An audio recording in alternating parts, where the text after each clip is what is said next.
in division as settlement, doing PF settlement work எல்லாம். அந்த time corona வந்தனால before 6 months they stopped me. Then I thought what to do. எனக்கு பணம் எந்த நேரம் எண்ணிக்கிட்டே இருக்கிற வேலை. I was accounts officer. Every day there is payment in railways. அதனால சாதாரணமாக வீட்டில் இருக்கும்போது கூட என்னுடைய வேலை இப்படி போகணும்.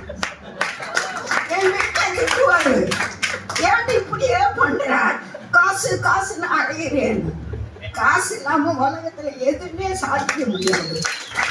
பணம் தான் முதல், அதுக்கப்புறம் தான் சொந்த பந்தம், ஃப்ரெண்ட்ஸ், ரிலேஷன் எல்லாம்.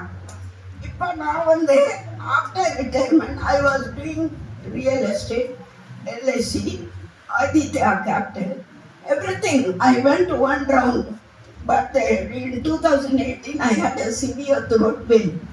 சோறு இறங்கல, சளி அடைச்சிக்கிடுச்சு. சோறு சாப்பிட்டா அது என்ன பண்ணும், எதிர்த்துக்கிட்டு வாந்தி வரும். ரயில்வே ஹாஸ்பிட்டல் போய் ஒரு ENT டாக்டர், கிங் சாய் அவர் பேர், அதிகமாக ரயில்வேக்காரவங்க யாராவது இருந்தால் அவங்களுக்கு தெரியும். அவர் என்ன பண்ணாரு, என்னமோ பஞ்ச் பண்ணாரு, ஒரு பைப் மாதிரி வச்சு அடிச்சாரு தண்ணியில். 2 நாள் நல்லா இருந்துச்சு, திரும்ப தொட்டை அடைச்சிக்கிறது. திரும்ப போனேன். அப்புறமா